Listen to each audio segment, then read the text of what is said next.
বাংলাদেশের রাজনীতিতে ভারতের পুতু সরকার, ভারতের পাপেট শেখ হাসিনা যখন 111-এর মাধ্যমে বাংলাদেশের রাজনীতিতে ক্ষমতায় আসে, তার পরবর্তীতে সে যখন একটা গুরুত্বপূর্ণ কাজ, মানে আওয়ামী লীগের দিক থেকে একটা বিশেষ কাজ হাতে নেয়, সেটা হচ্ছে যারা স্বাধীনতা বিরোধী, পাকিস্তানপন্থী তথা রাজাকার ছিলেন তাদের একটা বিচারের মুখোমুখি করা। এটা আপনারা সকলেই দেখেছেন। আপনারা জানেন 2011 সালে বা তার পুরো মুহূর্তে রাজাকারদের লিস্ট তৈরি করে শাহবাগে একটা ব্যাপক আন্দোলন গড়ে তোলা হয় স্টুডেন্টদেরকে সাথে নিয়ে।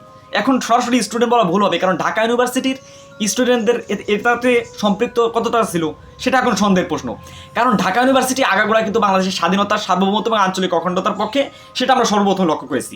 মানে সর্বপ্রথম বলতে 1952 সালে ভাষা আন্দোলনে বলেন, 71-এর মুক্তিযোদ্ধা বলেন, বা 2024-এর যে গণঅভ্যুত্থান, এটাতেও কিন্তু তাদের একটা যথেষ্ট সম্পৃক্ততা ছিল।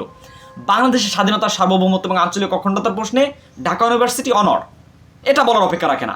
কারণ জুলাই বিপ্লবের মাধ্যমে যখন ছাত্রলীগকে ঢাকা ক্যাম্পাস থেকে বের করে দেওয়া হয়, সর্বপ্রথম যারা অবদান রাখেন তারা হচ্ছেন এই ঢাকা ইউনিভার্সিটির স্টুডেন্ট।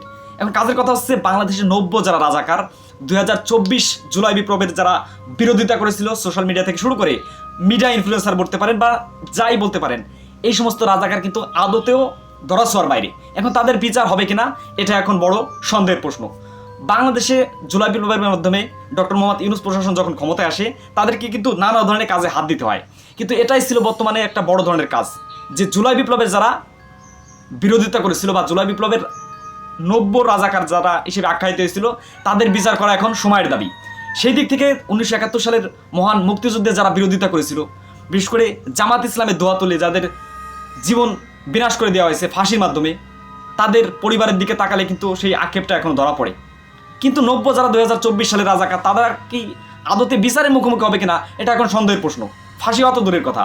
আপনারা জানেন শাহবাগী আন্দোলনের মাধ্যমে তাদেরকে ডাইরেক্ট ফাঁসির জন্য তারা আন্দোলন করে তুলেছিল বা ঘোষণা দিয়েছিল, কিন্তু কোনোভাবে তারা বলে নাই যে এদের একটা বিচার হোক। বিচার মানে একজন ব্যক্তি আদতে দোষী না নির্দোষী, আসলে ওই প্রেক্ষাপটে তাদের ভূমিকা কতটা ছিল, এটাই হচ্ছে বিচারের একটা বিষয়। এখন কথা হচ্ছে 2024 সালের গণঅভ্যুত্থানের আমরা লক্ষ্য করেছি তাওহিদ আফ্রিদি যিনি আছেন মিডিয়া ইনফ্লুয়েন্সার, যাদেরকে যথেষ্ট প্রশংসা আমরাও করতাম, যিনি বাংলাদেশের ইউটিউবের এক উজ্জ্বল নক্ষত্র, কিন্তু 24 বিপ্লবে যিনি ওই যে হাউন আঙ্কেল যিনি আছেন, হাউন আঙ্কেলের সাথে যার একটা ঘনিষ্ঠতা ছিল, এবং শেখ হাসিনাকে ক্ষমতায় দেখতে যারা চেয়েছিল, বা বিভিন্ন ধরনের যারা মিডিয়ার মাধ্যমে বাংলাদেশে একটা তীব্র আন্দোলন স্টুডেন্টদেরকে সাথে নিয়ে গড়ে তুলতে চেয়েছিল, তাদের থেকে পিছন থেকে কলকাঠি নেড়ে কীভাবে তাদেরকে সরিয়ে দেওয়া যায়, আপ্রাণ প্রচেষ্টা যিনি চালিয়েছিল তাওহিদ আফ্রিদি। আর একজন আছেন সুলাইমান শুকন। সুলাইমান শুকনের কথা কি বলবো, মানে তার কথা, বাচনভঙ্গি, অঙ্গভঙ্গি বলতে গেলে যারা শোনে মোটিভেশন স্পিচ, তারা মনে ওই সময় আমি জীবনে কিছু পেয়ে গেলাম, আর কোনো কিছু আমাদের জীবনে কিছু করা লাগবে না। তারপর আছেন একজন ফারাজ করিম চৌধুরী, যথেষ্ট একজন মানব দরদী, এবং যথেষ্ট তার কাছে গেলে কোনো মানুষ মানে গরিব একজন গেলে কোটিপতি হয়ে ফিরে আসে, এরকম একটা পরিস্থিতি। এনাদের মা অনেক সময় লাইভে এনে তাদেরকে হাত জোর করে ক্ষমা চেয়েছিল যে আমাদের ছেলে, আমার সন্তান এই জুলাই বিপ্লবে কোনোভাবে কথা বলছে না। আসলে সে একজন ছোটো মানুষ, অবশ্যই ছোটো মানুষ, সে যখন বিভিন্ন ধরনের দেশে সংকট দেখা দেয় তখনই কথা বলে, আর এটা এখন তাদের কাছে কোনো সংকট নয়। এটাই হচ্ছে আমাদের তথাকথিত যারা আওয়ামী লীগ স্পেন্সার এবং ইনফ্লুয়েন্সার, যারা 90 রাজাকার হিসেবে আবির্ভূত হয়েছিল 2024 গণঅভ্যুত্থানের সময়, এদের বিচার কি আদতে হবে? এরা কিন্তু এখন ধরাছোঁয়ার বাইরে। তাওহিদ আফ্রিদি মিডিয়ায় এসে এখনও ক্ষমা চায় বা বিভিন্ন ধরনের মোটিভেশন ভিডিও দিয়ে আমাদেরকে ইনফ্লুয়েন্স করার চেষ্টা করে, বা বিভিন্ন ধরনের দান সদাকাতের ভিডিও তারা আমাদের সামনে নিয়ে আসে। এই হচ্ছে 24 বিপ্লবের রাজাকারদের পরিস্থিতি। এদের কোনো বিচারের ব্যবস্থাই নাই। অথচ আপনারা লক্ষ্য করেছেন দেলাওয়ার হোসেন সাঈদী, আল্লামা নিজামী, গোলাম আজম, আব্দুল কাদের মোল্লা সহ বিভিন্ন ধরনের মানুষকে দুনিয়া থেকে বিতাড়িত করা হয়েছে। কোনো ধরনের প্রশ্ন বা আন্তর্জাতিক অপরাধ ট্রাইব্যুনালে তাদের আদতেই কোনো অপরাধ ছিল কিনা, সে অপরাধগুলো কিন্তু সেভাবে তুলে ধরাই হয়নি। অথচ 2024-এ যারা 90 রাজাকার, এদের বিচার করা ছিল বাংলাদেশের মানুষের জন্য সর্বপ্রথম একটা দাবি, যেটা প্রায় 6 থেকে 7 মাস হয়ে যাওয়ার পরেও সেটা বাস্তবায়ন করা হয় নাই। এটা হচ্ছে আমাদের জুলাই স্পিরিটের মূল আকাঙ্ক্ষা কোথায় গিয়ে ধপাস করে পড়ে গিয়েছে, এটা এখন সন্দেহের প্রশ্ন। এখন কথা হচ্ছে ডক্টর মোহাম্মদ ইউনূস প্রশাসনকে নিয়ে আমরা সমালোচনা করি কেন? কারণ তাদেরকে অবশ্যই আমরা ভালোবাসি। ডক্টর মোহাম্মদ ইউনূসকে ছাত্ররা কিন্তু ক্ষমতায় এনেছিল।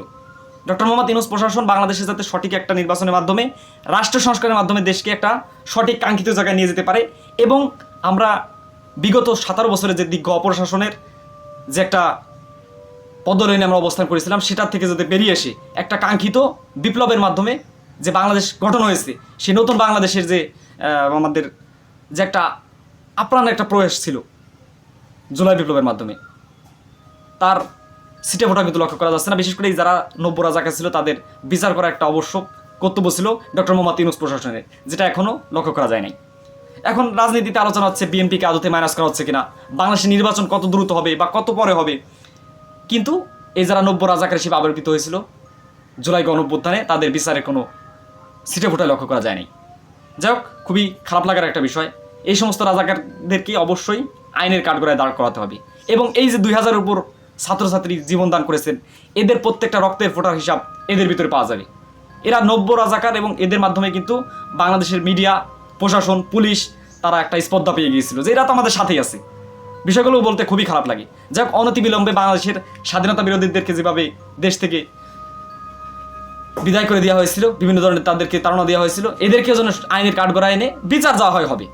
কিন্তু অন্তপক্ষে 1 মাস, 2 মাস, 6 মাসও যদি কারাবন্দী করা হয়, তাহলে বাংলাদেশের মানুষ একটু হলেও শান্তি পাবে এই সমস্ত তথাকথিত মিডিয়া ইনফ্লুয়েন্সের মাধ্যমে, যাতে ভবিষ্যতে কেউ এই ধরনের অরাজকতা বা যারা সঠিক পন্থা দেশে আন্দোলন সংগ্রাম গড়ে তুলতে চায় তাদের বিরুদ্ধে কথা কওয়ার কোনো স্পর্ধ না পায়।